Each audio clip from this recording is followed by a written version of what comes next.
আসসালামু আলাইকুম এভরিওয়ান, সবাইকে আমার নতুন আরও একটি ব্লগে জানাচ্ছি স্বাগতম। তো আজকের ব্লগে আপনাদের সঙ্গে শেয়ার করতে যাচ্ছি আমার শখের বাগানের শখের গোলাপগুলো। আর এই গোলাপ গাছগুলো আমি কীভাবে সাজিয়েছি সেটি আপনাদের সঙ্গে শেয়ার করতে যাচ্ছি আর কি। এই যে আমার গোলাপ গাছগুলো বিভিন্ন ভ্যারাইটি আছে এখানে, আর এখানে অনেকগুলো ভ্যারাইটির গোলাপ অলরেডি ফুটেছে। সেগুলো এতটাই সৌন্দর্য বৃদ্ধি করেছে আমার শখের বাগানে, যা বলার মতো না। আমি গোলাপ প্রেমী হয়ে আরও অনেক মুগ্ধ হয়ে যায় এই গোলাপগুলো যখন ফুটে ওঠে আমার শখের বাগানের মধ্যে।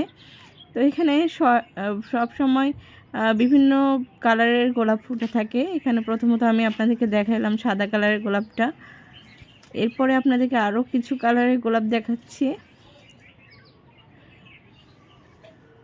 এটা আরেকটা কালার, বাট আমার ক্যামেরায় যেরকম কালার আসতেছে এর থেকেও বাস্তবে আরও সুন্দর কালার এগুলো। আর এই গোলাপের আইডিগুলো অতটা আমার মনে নেই, আসলে যে নার্সারি থেকে কিনছি ওনারাও সেভাবে বলতে পারেনি, বাট আমার কাছে ভালো লেগেছে, আমি এনেছি। এই যে এইটা আরেকটা কালার, আর এই গোলাপের প্যাটার্নটাও অনেক সুন্দর, অনেক ঘন ঘন পাপড়ি। আর এইটা আরেকটা গোলাপ, সব মিলিয়ে সব গোলাপের মধ্যে আমি অনেকগুলো ভ্যারাইটি এখানে কালেক্ট করার চেষ্টা করেছি আর কি। আর এরপরে আছে হলুদ সুন্দর একটা গোলাপের গাছ। এখানে দেখেন কি সুন্দর করে কলি থেকে ফুল ফুটতেছে অলরেডি। এটা হচ্ছে দেশি গোলাপ। দেশি গোলাপের দুইটা ভ্যারাইটি আছে আমার কাছে। এই যে এটা একটা, একটু আগে যেটা দেখাইলাম ওইটা। তো সব মিলিয়ে মাশাআল্লাহ আমার গোলাপ বাগানে আমি অনেকগুলো ভ্যারাইটি অ্যাড করার চেষ্টা করেছি।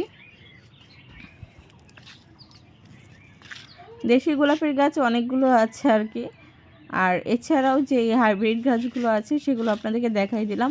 এর পরবর্তীতে আরও গোলাপ গাছের গোলাপগুলো ফোটেনি এখনও, সেগুলো আপনাদের সঙ্গে শেয়ার করব এক এক করে।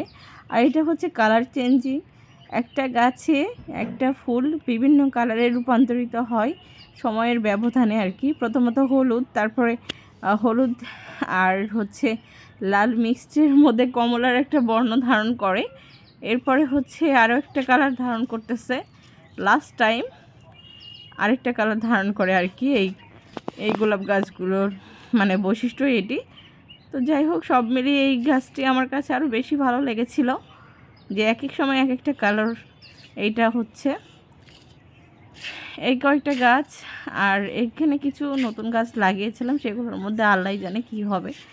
দোয়া করবেন সবাই আমার এই গোলাপ গাছগুলোর জন্য, যেন ওগুলো টিকে থাকে আর আমি সুন্দর মতো সেগুলো উপভোগ করতে পারি আর কি। তো সব মিলিয়ে আমার গোলাপ বাগানটি আপনাদের কাছে কেমন লেগেছে সেটি জানাবেন কমেন্টে। আর ভিডিওটি ভালো লাগলে লাইক কমেন্ট শেয়ার করে দিবেন। আপনারা সবাই ভালো থাকবেন, আমার জন্য দোয়া করবেন। আপনাদের জন্য অনেক অনেক দোয়া ও শুভকামনা রইল। আর আজকের ব্লগটি এখানে শেষ করছি। সবাই ভালো থাকবেন, আল্লাহ হাফেজ।